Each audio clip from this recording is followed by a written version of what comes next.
এক এক অঞ্চলের একক রান্না। তো প্রত্যেকটা বাড়ির আলাদা আলাদা কিন্তু রান্না হয়ে থাকে। আসসালামু আলাইকুম, আপনারা সকলে কেমন আছেন? আশা করি সকলে অনেক ভালো আছেন। তো আজকে হচ্ছে আঞ্চলিক ভিত্তিক রান্না বা বাড়ি ভিত্তিক রান্না নিয়ে আলোচনা। আসলে আমি নিজে একরকম করে রান্না করি, আমার মা আর এক রকম করে রান্না করে, বা আমার ভাবি আর এক রকম করে রান্না করে, যে যার মতো রান্না করে। তো আজকে আমি আমার মতো আমি যেভাবে ডাল রান্না করি সেটা আপনাদের সঙ্গে শেয়ার করব। তো খুবই সাধারণ ও সিম্পল একটা রেসিপি নিয়ে আমি আপনাদের সামনে চলে এসেছি। তো প্রথমে ডালগুলো সুন্দর করে ধুয়ে নিয়েছি, সবই আপনারা দেখেছেন। তারপরে রসুনের কোয়া, পেঁয়াজ কুচি, কাঁচামরিচ আর কিছুটা আদা থেতলা করে দিয়ে দিয়েছি। তারপরে সুন্দরভাবে পরিমাপ মতো পানি তো আগেই দিয়ে দিয়েছিলাম, সুন্দর করে ফুটিয়ে নিয়েছি। তারপরে ফোটানো হয়ে গিয়েছে, অবশ্য অফ ক্যামেরায় আমি অনেকক্ষণ ধরে জাল দিয়েছি মিডিয়াম আঁচে।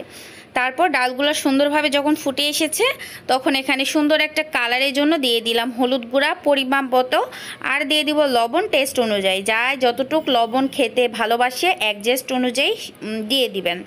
তো দিয়ে দেওয়ার পর এই যে দেখতে পাচ্ছেন একটা ঘুটুনির সাহায্যে ইচ্ছা মতন ঘেটে ঘুটে একেবারে ভর্তার ডাল যা আছে তাই বানিয়ে ফেললাম। এখন সুন্দরভাবে হাতের সাহায্যে করব, মানে ঘেটে নিব। তারপরে দিয়ে দিব পাতলা, যেহেতু ডাল করব তো এই জন্য পানিটা একটু বেশি দিয়েছি। আর পাতলার ডালের সঙ্গে আলু ভর্তা, ভাজি, আলু ভাজি, পটল ভাজি, মানে যা ইচ্ছে তাই খাওয়া যায়, ভর্তা ভাত আর কি। ডাল আর ভর্তা তো কোনো কথাই নেই।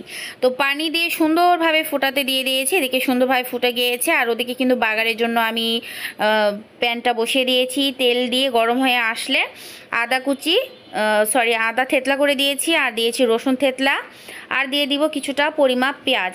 মানে যাই যতটুক পরিমাপে খেতে চায় তাই ততটুক দিবে, এখানে কোনো পরিমাপ নাই। মানে দাম বেশি থাকলে কম দিব, কম থাকলে বেশি দিব, এরকম আর কি, মানে আই বুঝে বাই। তো এখানে সুন্দরভাবে আমি দিয়ে দেওয়ার পর পাঁচফোড়নটাও দিয়ে দিয়েছি, দিয়ে ভালোভাবে বাগার দিয়ে, আসলে অফ ক্যামেরা হয়ে গিয়েছিল, আমি খেয়ালই করি না। আমি বাগারটা ডালে দিয়ে ঢাকনা দিয়ে ঢেকে 2 মিনিট ফুটিয়ে নিব। তো এখানে 2 মিনিট ফুটাচ্ছি, আর ওইদিকে কিন্তু আমি আর একটা কয়রা বসিয়ে দিয়েছি গরমের জন্য। আর এখানে আমি বেড়ে নিব। আমার ডাল রান্না কিন্তু কমপ্লিট, জাস্ট 2 মিনিট আমি ডাল বাগার দেওয়ার পর ফুটিয়েছি, জাস্ট আমার ডাল রান্না শেষ। তো ফাইনাল লুকটা অবশ্যই আপনাদের সঙ্গে শেয়ার করব।